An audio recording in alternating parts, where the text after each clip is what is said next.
شفيعنا مولانا محمد وعلى الجود والكرم وآله الكرام وابنه الكريم وأمته الكريمة إماما لسنن الفخر زمین و زمن مقتدائے عارفان روزگار آقائے نعمت دریائے رحمت مجدد دین و ملت سیدی مرشدی سرکار اعلی حضرت فاضل بریلوی رضی اللہ تعالیٰ عنہ وارضاہ عنا بڑے ہی پیارے انداز میں ارشاد فرماتے ہیں، تیرے غلاموں کا نقش قدم ہے راہ خدا،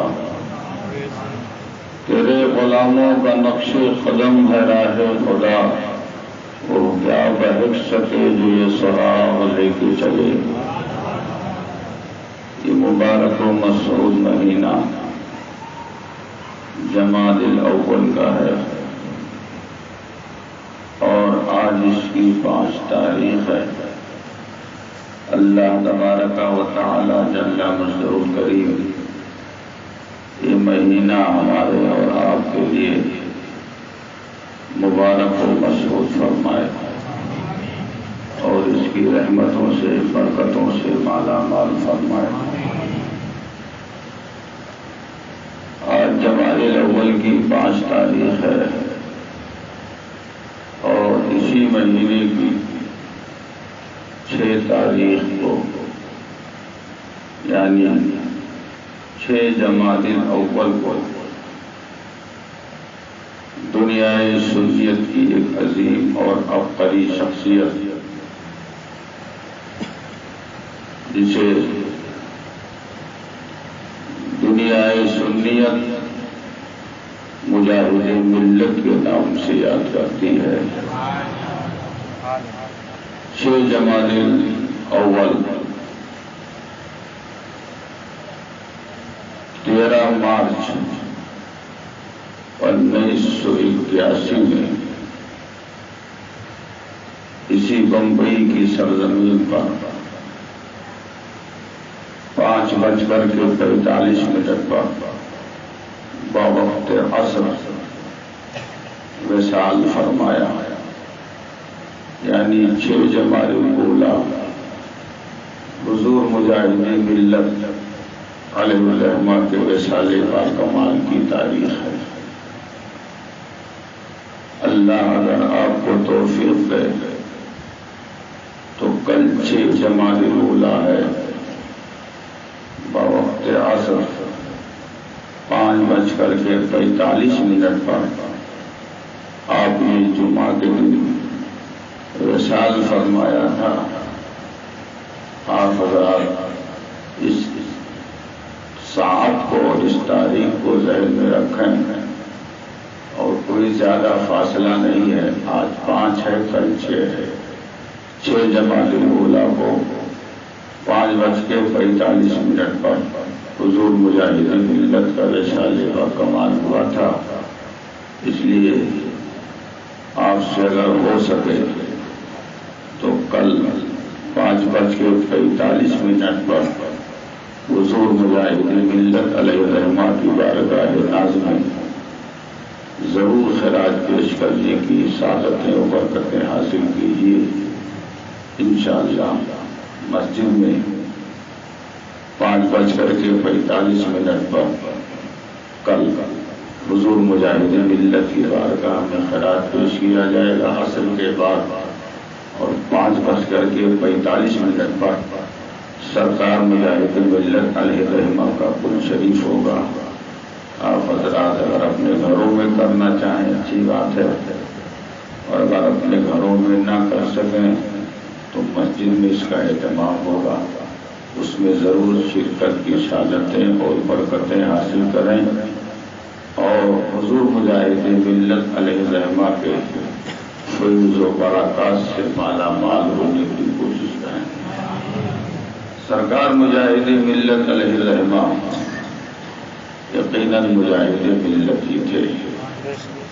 اللہ تبارک و تعالی نے آپ آپ کو بہت ساری خوبیوں سے نوازا تھا.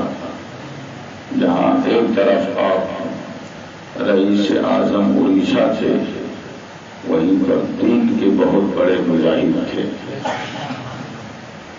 بہت بڑی جائیداد کے آپ مالک تھے، اور آپ ایک مرتبہ اپنی ماں کی بارگاہ میں حاضر آئے. آپ کی والدہ نے فرمایا، بیٹا حبیب الرحمان، یہ جائیداد، یہ پوری سمپتی، یہ پراپرٹی تم کہاں خرچ کر رہے ہو؟ تو آپ نے عرض کیا، امی جان، میں یہ اپنے کارخانے اور فیکٹری میں خرچ کر رہا ہوں. آپ کی والدہ نے فرمایا، بیٹا تمہاری فیکٹری کا، تمہارے کارخانے کا کیا نام ہے؟ آپ نے عرض کیا، میری فیکٹری کا، میرے کارخانے کا نام جامعہ ہے، دارالعلوم ہے، مدرسہ. کہا تمہاری اس فیکٹری، اس کارخانے سے نکلنے والے سامان کا نام کیا ہوگا؟ آپ نے عرض کیا، میری اس فیکٹری سے، میرے اس کارخانے سے نکلنے والے سامان کا نام حافظ قرآن ہوگا، عالم دین ہوگا، مفتی اسلام ہوگا، مناظر اسلام ہوگا. کہا یہ سامان کس کام آئیں گے؟ آپ نے عرض کیا، ہے میری پیاری ماں، میری اس فیکٹری سے، میرے اس کارخانے سے نکلنے والے حافظ قرآن، عالم دین، مفتی اسلام، مناظر اسلام، دین و سنیت کے کام آئیں گے. اسی لیے سرکار مجاہد ملت علیہ الرحمہ جب کسی گاؤں میں جاتے، کسی بستی میں جاتے، کسی شہر میں جاتے، تو مسجد بعد میں بناتے تھے، مدرسہ پہلے بناتے تھے. اور جب آپ سے پوچھا جاتا کہ آپ مدرسہ پہلے بنا رہے، مسجد بعد میں، تو آپ فرماتے، اس مدرسے کو میں اس لیے تعمیر کر رہا ہوں، اس سے جو علماء، حفاظ اور قرآن نکلیں گے، وہ صرف مسجد ہی نہیں بنائیں گے، بلکہ مسجد کے نمازی بھی بنائیں گے، اور وہ اس مسجد کی حفاظت کریں گے اور لوگوں کے ایمان کی بھی حفاظت کریں گے. سرکار مجاہد ملت علیہ الرحمہ وہ ہیں جنہوں نے نزدی حکومت کی آنکھوں میں آنکھیں ڈال کر کے بات کی. یہاں تک کہ ایک موقع ایسا بھی آیا تھا کہ سرکار مجاہد ملت کو بغیر حج کیے ہی وہاں سے واپس کر دیا گیا تھا. لیکن سرکار کی عنایت، میرے آقا کی نظر محبت ایسی ہوئی کہ جب پوری دنیا سے صدائے احتجاج بلند کیا گیا تو نزدی حکومت میں مجبور ہو کر کے دوبارہ حضور مجاہد ملت کو پھر حج پہ بلایا. اور جب سرکار مجاہد ملت آقا علیہ الصلوۃ والتسلیم کے روضہ پاک پہ حاضر ہوئے اور سرکار کے مواجہ اقدس میں حاضری کی جب سعادت حاصل کی تو دیکھنے والی آنکھیں بتا رہی تھی کہ سرکار مجاہد ملت سرکار کے مواجہ اقدس میں حاضر ہیں، اور سرکار علیہ الصلوۃ والتسلیم نے اتنا کرم فرمایا، اتنا کرم فرمایا کہ سرکار مجاہد ملت نے کہا، اب میں سرکار کے مواجہے میں نہیں کھڑا ہوں گا، میں بہت ہی روح سیاہ ہوں، میں بہت ہی گنہگار ہوں، یہ اپنا چہرہ سرکار کے سامنے کیسے پیش کروں. دو چند قدم سرکار مجاہد ملت سرکار کے مواجہے سے پیچھے ہٹے، اور جب آپ ہٹے تو آپ کے تمام مریدین، معتقدین، متوسلین وہ بھی پیچھے ہٹے. جب سرکار مجاہد ملت اپنی روح سیاہی کی بنا پر سرکار سے سامنا کرنے کی ہمت نہیں رکھ پا رہے تو ہم کیسے کر سکیں گے؟ سب پیچھے ہٹنے لگے. اتنے میں سرکار مجاہد ملت کی قسمت کی معراج ہوئی. میرے آقا علیہ الصلوۃ والتسلیم نے عالم بیداری میں اپنے چہرے نور سے نقاب کو ہٹایا، اور ہٹانے کے بعد حضور مجاہد ملت کے دوش اقدس پر اپنے دست مبارک کو رکھا اور ارشاد فرمایا، اے حبیب الرحمان، گزشتہ سال تجھے قید بند کی صحبتوں سے گزرنا پڑا تھا. نجدی حکومت نے تیرے اوپر اتنا ظلم کیا تھا کہ تجھے بغیر حج کیے، بغیر میرے در پاک کو دیدار کرائے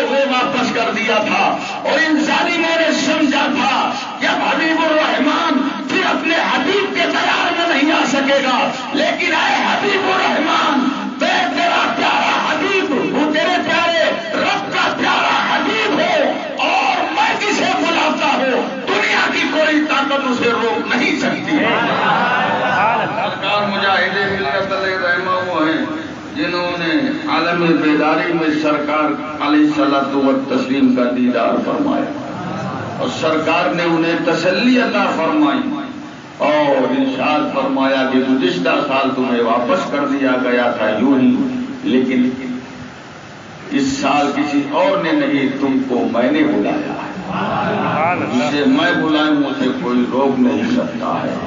سرکار مجاہد ملت علیہ رحمہ وہ ہیں جنہوں نے کبھی دین کے اندر مداہنت کو پسند نہیں کیا۔ دین کے اندر آج لوگ مصلحت پسندی سے کام لیتے ہیں اور حق بات کہنے کا جب معاملہ آتا ہے تو معاذ اللہ، صد بار معاذ اللہ، کہتے ہیں مصلحت سے کام لیجیے، کسی کا نام مت لیجیے، بغیر نام لیے ہی کام چلا لیجیے تو بہتر ہے۔ کیا ضرورت ہے کسی کا نام لینے؟ ارے وہابی کو وہابی کیوں کہتے؟ مت کہیے، دیوبندی مت کہیے، اہل حدیث مت کہیے، جماعت اسلامی مت کہیے۔ ہم نے کہا کیوں بھائی؟ ارے ہم سنی ہیں، الحمدللہ ہم سنی ہیں، آپ سنی ہیں۔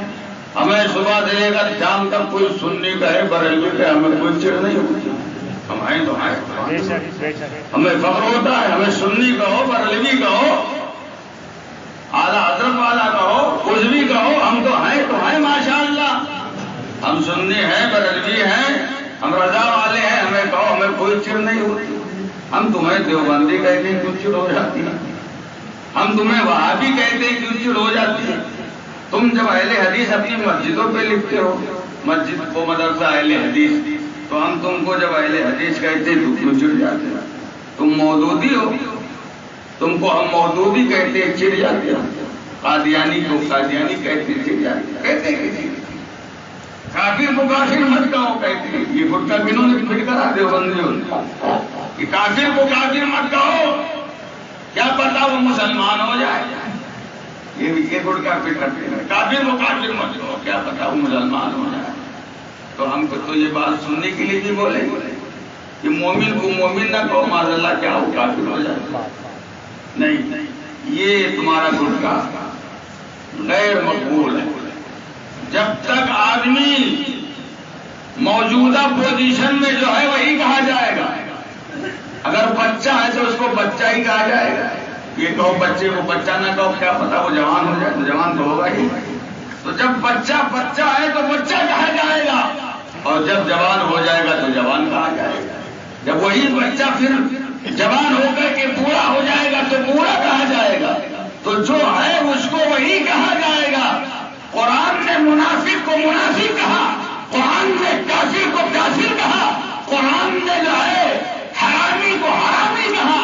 جب قرآن سب بیان کر رہا ہے تو ہم قرآن کے ماننے والے ہیں تو نہ بیان کر رہے ہیں۔ ہم تو سنی ہیں، ہم نے تو لکھ رکھا ہے سنی ہے، بریلوی ہے، ہمیں تم کہو سنی کہو، بریلوی کہو، ہم چڑھتے نہیں۔ میرے سرکار مجاہد ملت حج پہ تشریف لے گئے، آپ کا معمول تھا کیا؟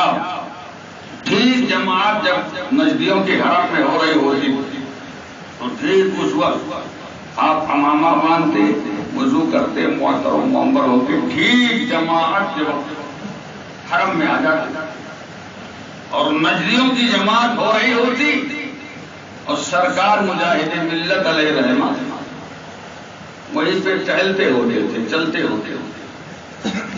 آپ کے کچھ مریدوں نے کہا حضور آپ سے گزارش ہے، آپ سے عرض ہے کہ جب ان کی جماعت ہو رہی ہو تو اس وقت یا تو آپ اپنے ہوٹل سے نہ نکلیں، اور اگر ہوٹل سے نکلتے ہیں تو جماعت کے وقت یا تو استنجا وغیرہ چلے جائیے اور یا تو وضو وغیرہ کرنے لگیے، تاکہ دیکھنے والے کو یہ محسوس ہو کہ بھائی یہ وضو میں لگے ہوئے، استنجا کرنے میں لگے ہوئے۔ اور یا تو پھر آپ ہوٹل سے ہی مت نکلیے، ان کی جماعت جب ہو جائے تب حرم میں آئیے۔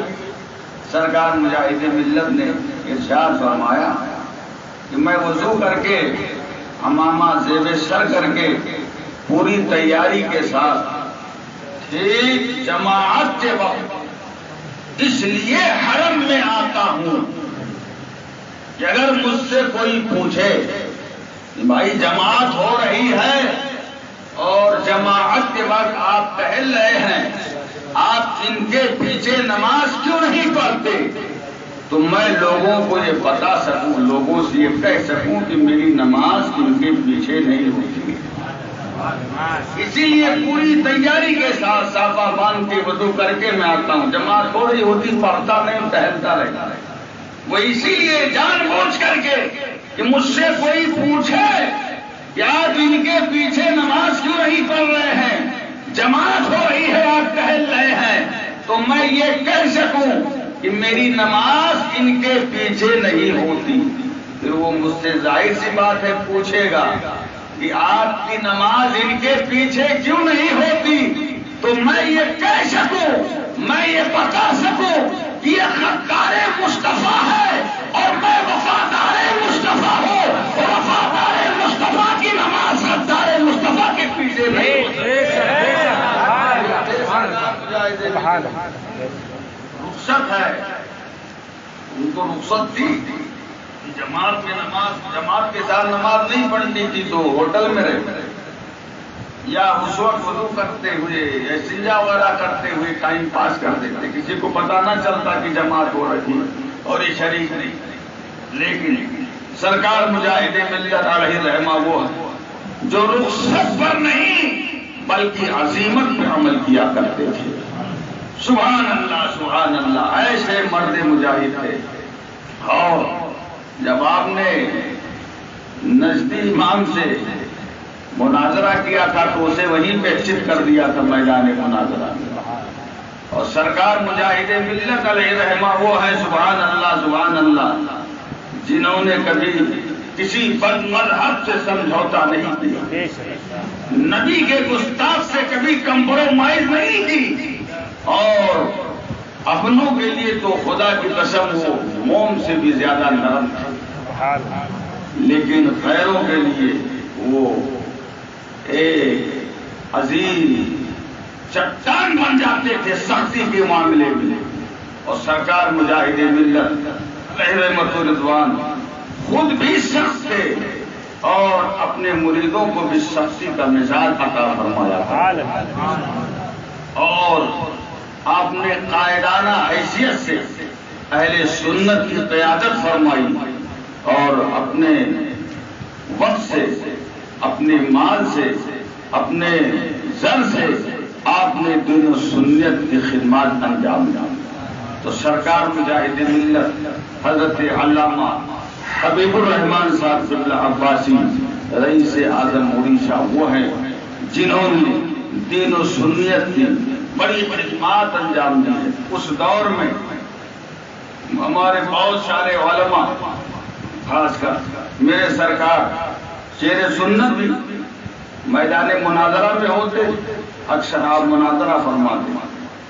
بسا اوقات دیوبندیوں نے آپ کو جب مناظرے میں شکست نہ دے پائے تو بہت سارے کیسز کر دیا تھا میرے دادا پیر پر۔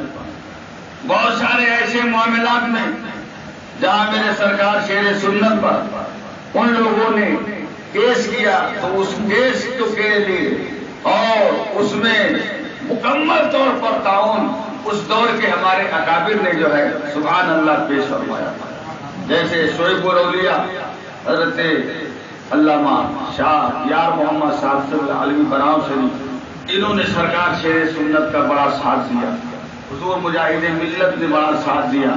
اس دور کے اکابر علماء جو دین و سنیت کا کام کرتے تھے، جو دین و سنیت کے لیے جو ہے اپنی جان کو ہتھیلی میں لے کر کے میدان میں گھوما کرتے تھے، مناظرے سے، تقریر سے، کتابت سے سنیت کا کام کیا کرتے ہیں، اگر مال و دولت سے ان کے تعاون کی باری آتی تھی تو یہ ہمارے قابل پڑھ کر کے ان کے دست و بازو بن جایا کرتے تھے۔ اللہ تعالیٰ ان کے مرکز نور پر رحمت و نور کی بارش عطا فرمائے، اور ان کی روش پاک پر ہم کو، آپ کو، سب کو چلنے کی توفیق عطا فرمائے۔ بہت عظیم جماعت قائم کی تھی خاکساران حق سرکار مجاہد ملت نے۔ اگر آپ کی زندگی نے وفا کیا ہوتا تو وہ خاکساران حق جماعت جو آپ نے قائم کی تھی وہ جماعت آج انٹرنیشنل جماعت ہوتی۔ زندگی نے کچھ زیادہ دن تک وفا نہ کیا، سرکار مجاہد ملت نے جماعت قائم کی تھی خاکساران حق، اب تو کچھ ہی علاقوں میں محدود ہو کر رہ گئی۔ جن لوگوں کی ذمہ داریاں دی گئی تھی یا تو بیچارے اللہ کو پیارے ہو گئے یا تو اپنی ذمہ داری نبھانے میں قاصر رہے۔ بہرحال سرکار مجاہد ملت نے بڑا مجاہدانہ کردار ادا کیا ہے اور دین و سنیت کے حوالے سے آپ کی بڑی خدمات ہیں، اس لیے جہاں بہت سارے بزرگوں کی بارگاہ میں آپ خراج عقیدت و محبت پیش کر رہے ہو، وہیں پر آپ سرکار مجاہد ملت کی بارگاہ میں ضرور خراج محبت پیش کیجیے۔ اللہ تعالیٰ آپ کے فیضان کرم سے آپ کو مالا مال فرمائے۔ سرکار مجاہد ملت بمبئی کے ایک عظیم بزرگ ہیں جنہیں دنیا ٹوپی والے بابا کے نام سے یاد کرتی ہے، جن کا آستانہ قدس ماہم شریف میں ہے۔ سرکار مخدوم پاک کے آستانے پر جب لوگ جاتے ہیں وہی سے 2 چند قدم آگے اسی روڈ سے لگ کر کے ٹوپی والی جن کا نام دولا خان رحمۃ اللہ علیہ تھا، ان کا آستانہ قدس ہے۔ یہ ٹوپی والے بابا سرکار مجاہد ملت سے بڑی والہانہ محبت رکھتے تھے اور حضور مجاہد ملت ٹوپی والے بابا رحمت اللہ تعالیٰ علیہ سے بھی بڑی محبت رکھتے تھے۔ اور دیکھیے بزرگوں کا جو عاشق ہوتا ہے اللہ تبارک و تعالیٰ اسے دنیا میں بھی کامیابی عطا فرماتا ہے اور وصال کے وقت بھی انہیں اپنے محبوبوں سے ملا دیتا ہے۔ سرکار مجاہد ملت غریب نواز سے بڑی گہری وابستگی رکھتے تھے، غریب نواز سے بڑی آپ کی عقیدت و محبت تھی۔ یہی وجہ ہے کہ میرے سرکار غریب نواز رضی اللہ تعالیٰ عنہ کی بھی تاریخ وصال جو ہے 6 رجب ہے اور سرکار مجاہد ملت کی بھی تاریخ وصال 6 جمادی الاولیٰ۔ اور حضور ٹوپی والے بابا رحمت اللہ تعالیٰ علیہ سے آپ کو بڑی گہری محبت تھی اور ٹوپی والے بابا بھی آپ سے بڑی محبت فرمایا کرتے تھے، یہاں تک کہ آپ کے دستے خاکی کو یہاں سے لے کر کے دھام نگر شریف اڑیسہ تک ٹوپی والے بابا لے کر کے گئے تھے، سبحان اللہ۔ اور ساتھ میں آپ کے ساتھ ہاسپٹل میں بھی تھے اور ہاسپٹل سے لے کر کے دھام نگر شریف تک آپ کے دستے خاکی کے ساتھ تھے۔ یہ ٹوپی والے بابا رحمت اللہ تعالیٰ علیہ کا دن سال پاک بھی اسی مہینے میں، سبحان اللہ، بات یاد آ گئی، 6 جمادی الاولیٰ یہ سرکار مجاہد ملت علیہ رحمہ کے وصال کی تاریخ ہے اور یہ جو آنے والا جمعہ ہے یہ سرکار ٹوپی والے بابا رحمت اللہ تعالیٰ علیہ کی تاریخ ہے وصال۔ تو کل آپ سرکار مجاہد ملت کی بارگاہ ناز میں حاضری دیجیے اور آنے والا جو جمعہ ہے یہ جمعرات کو قدس شریف آپ کا ہوگا ٹوپی والے بابا کا اور جمعہ کو انشاءاللہ مغرب کے وقت آپ کا پل شریف ہوگا۔ ٹوپی والے بابا بھی نے سرکار مجاہد ملت نے بھی جمادی الاولیٰ کے مہینے میں وصال فرمایا اور حضور ٹوپی والے بابا رحمۃ اللہ علیہ نے بھی جمادی الاولیٰ ہی کے مہینے میں وصال فرمایا۔ ٹوپی والے بابا کو جو لوگ دیکھے ہیں وہ جانتے ہیں، جو نہیں دیکھے ہیں وہ سن کر کے جانتے ہیں۔ وہ صاحب کشف تھے اور بظاہر زندگی پہ ہمیں تبصرہ نہیں کرنا ہے، لیکن علماء سے بڑی محبت کرتے تھے اور علماء کو اپنی اپنی جگہ پہ بٹھاتے تھے۔ ایک عالم کو انہوں نے امامت سے لگایا تھا ٹوپی والے بابا نے، کسی غلطی کی وجہ سے مسجد کے ٹرسٹیوں نے انہیں نکالنا چاہا۔ امام صاحب نے کہا مجھ سے غلطی ہوئی ہے، میں اس کا اعتراف کرتا ہوں اور میں توبہ کرتا ہوں، آئندہ ایسی غلطی سے باز رہنے کی کوشش کروں گا۔ تو اب ٹرسٹیوں کو چاہیے کہ معاف کر دیتے اور انہیں پھر موقع دیتے امامت، لیکن ٹرسٹیوں نے وہ بہانہ بنا لیا تھا آپ کو ہم نہیں رکھیں گے، نکال دیں۔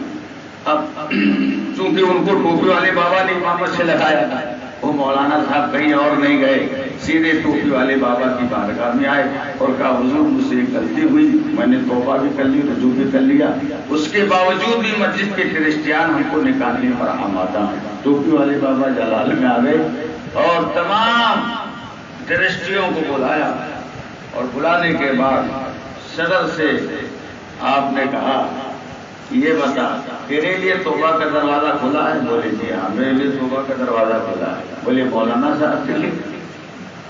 اگر تیرے لیے توبہ کا دروازہ کھلا ہوا ہے تو مولانا صاحب کے لیے کیوں نہیں کھلا ہوا؟ تو اس سے اگر کوئی جرم ہو جائے تو توبہ کرے تو اللہ معاف کر دے. مولانا سے غلطی ہوئی اور یہ توبہ کروائے تو معاف نہیں کرتا، تو کون ہوتا؟ تو مولانا بابا کو، ٹوپی والے بابا کو جلا لایا اور کہا میں پوری زندگی کا نہیں، صبح سے شام تک ابھی تو نے کیا کیا ہے بتاؤں. بتانا شروع کر دیا. تو نے صبح فجر بعد یہ کیا، ظہر بعد یہ کیا، مغرب بعد یہ کیا، اور ابھی عشاء سے پہلے یہ حرکتیں کر کے آ رہا ہے. سیکریٹری کی طرف مخاطب ہوئے اور اس کے سارے معاملات کو بتانا شروع کیا. اس کے بعد خزانچی کی طرف مخاطب ہوئے، اس کے سارے جرموں کو بتانا شروع کیا. کہا یہ تیرے ایک دن کے جرم کو میں بتا رہا ہوں، اور اگر تیری زندگی بھر کے جرم کو بتانے پر آ جاؤ تو میں تجھے ننگا کر دوں. لیکن اللہ ستار ہے، عیبوں کو چھپاتا ہے، میں بھی عیبوں کو چھپا رہا ہوں. بس مولانا سے ہر غلطی ہوئی توبہ کی، اور اللہ کے حبیب فرماتے ہیں من الذنب کما لا ذنب له، کہ اپنے گناہوں سے سچی توبہ کرنے والا وہ ایسے ہو جاتا ہے جیسے اس پہ کوئی گناہ ہی نہیں ہے. اس نے سچی توبہ کر لی تو اب تو کون ہوتا ہے مسلح سے ہٹانے والا. کہا حضور غلطی ہو گئی معاف کر دیجیے. اور ایک واقعہ میرے ساتھ بھی آیا تھا، میں بھی امامت نہیں کرتا تھا. ایک بزرگ سے اللہ نے بڑی رحمت فرمائے، نام نہیں لوں گا، اللہ کو پیارے ہو گئے، لیکن مادرزاد ولی تھے. اور یہ بھی وہ بزرگ ہیں جو سرکار مجاہدین ملت سے محبت رکھتے تھے، ٹوپی والے بابا کی خدمت میں رہے تھے. میں امامت نہیں کرتا، میں امامت کا خیال نہیں تھا. میں بامبے میں صرف پڑھانے کے لیے آیا، دارالعلوم میں پڑھا رہا. ایک مرتبہ میری ان سے ملاقات ہو گئی، زیارت ہو گئی. انہوں نے کہا مولوی، ہم نے کہا جی حضور. کہا کیا کر رہے ہو؟ ہم نے کہا مدرسے میں پڑھا رہا. کہا امامت نہیں کرتے ہو؟ ہم نے کہا حضور امامت نہیں کرتا. بولے کیوں؟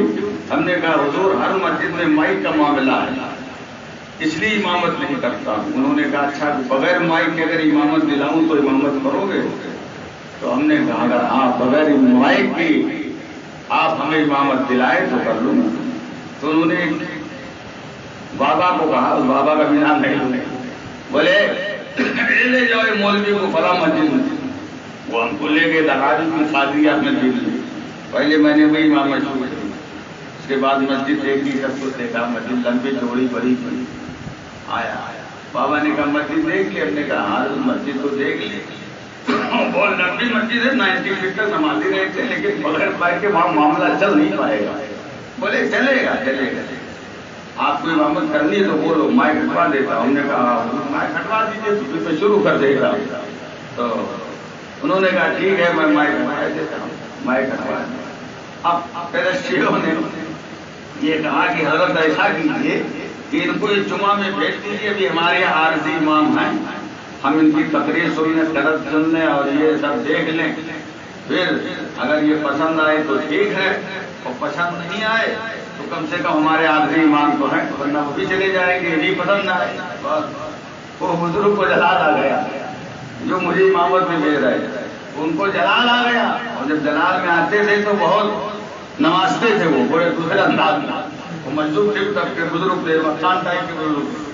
اب ان کو جب جلال آیا تو انہوں نے جو نمازنا تھا انہیں تو نمازا. اس کے بعد ایک جملہ کہا آج مجھے یاد. انہوں نے کہا بے کم بخت، دن دیکھے جنت خریدے گا تو سستی پڑے گی. اللہ انہیں غیر رحمت فرمائے. یہاں نہیں کسی اور ملک میں، اس کا نام بھی میں نہیں لے سکتا.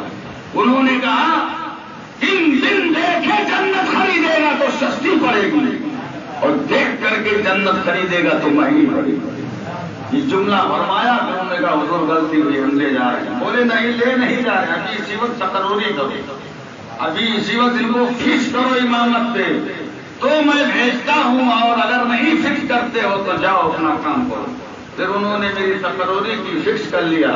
اس کے بعد جب ہم گئے وہاں تقریر کی، نماز پڑھائی، تو ان لوگوں نے یہ آپس میں کہا کہ واقعی بابا نے جو بات کہی کہ بن دیکھے جنت خریدے گا تو سستی پڑے گی، دیکھ کے خریدے گا تو مہنگی پڑے گی.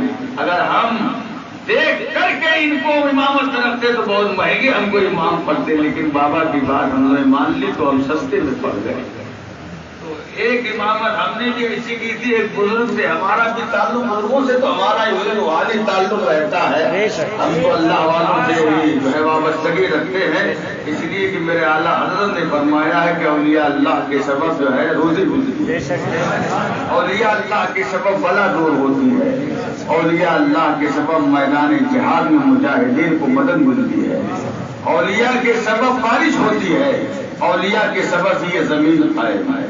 تو اللہ والوں سے تو محبت رکھنا یہ میرا شیوا ہے، اور اللہ والوں ان کی عطا سے میں عالم کی شکل میں آپ کے سامنے نظر آ رہا ہوں۔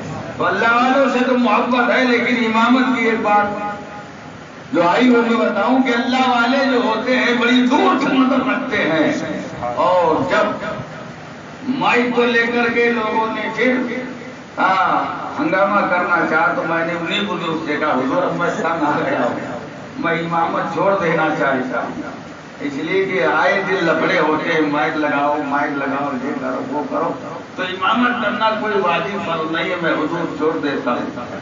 بولے تم تو امامت چھوڑ دو گے لیکن امامت تمہیں نہیں چھوڑے گی، امامت تمہیں نہیں چھوڑے گی۔ اس مسجد کی بھی تاریخ ہے، میں امامت کے لیے نہیں آیا تھا، جمعہ پڑھانے آیا تھا 2003 میں 29 مئی مجھے یاد ہے، اسی مسجد میں میں امامت کرنے نہیں آیا تھا، جمعہ پڑھانے آیا تھا، یار کوئی جمعہ ہی نہیں پڑھانے والا، میں اس کو غوثیہ مدرسہ میں پڑھاتا تھا، غوثیہ کمپاؤنڈ میں مجھے یہاں لایا گیا تھا کہ صرف جمعہ پڑھا دیجیے، میں صرف جمعہ پڑھانے کے لیے آیا تھا۔ ہم نے کہا تھا مائک ہے، بولے ہاں مائک کرنے کا، مائک شریف پڑھاتا، بولے مائک ایک جمعہ کا مسئلہ ہے تھا، مائک ہٹا دیا گیا، ہم ایک جمعہ پڑھانے کے لیے آئے تھے، لیکن بزرگ نے فرمایا تھا کہ تم تو امامت چھوڑنا چاہو گے لیکن امامت تمہیں نہیں چھوڑے گی۔ ہوا یہی کہ ہم تو چھوڑنا چاہ رہے تھے اس وقت بھی، اور آج بھی چاہے جائے، آج بھی ہم چاہ رہے ہیں، لیکن بس یہ ہے کہ جو بزرگ ہوتے اللہ والے ہوتے جو کہہ دیتے ان کی بات کبھی جو ہے ایک دم پتھر کی لکیر ہو جایا کرتی ہے۔ اللہ تعالیٰ ان کی قبر پر رحمت و نور کی بارش عطا فرمائے، بڑی محبت اس گنہگار سے فرماتے تھے، ہو سکتا ہے یہ محبت میرے لیے بخشش کا ذریعہ ہو جائے۔ اللہ تبارک و تعالیٰ بزرگوں سے محبت کی توفیق عطا فرمائے۔ بڑا مبارک مہینہ ہے، اور کل آپ یاد رکھیے انشاءاللہ عصر کے بعد 17 شاہد ملت کی بارگاہ میں خراج پیش کیا جائے گا، اور 5:45 پر حضور مجاہد ملت کی بارگاہ میں کل شریک ہوگا، آپ اللہ ضرور شرکت کیجیے گا، اور آنے والے جمعرات اور جمعہ کو یاد رکھیے، اور اللہ توفیق دے تو مولانا ٹوپی والے بابا رحمۃ اللہ علیہ کی بارگاہ میں حاضری دیجیے، ان کے عرس کے ایام ہیں، انشاءاللہ آپ وہاں حاضری دیں گے، فیض سے مالا مال ہوں گے۔ اللہ تعالیٰ ہمیں بزرگوں کی بارگاہ کا عبادت بنائے، اور ادب کے ساتھ ان کی بارگاہ میں حاضری کی توفیق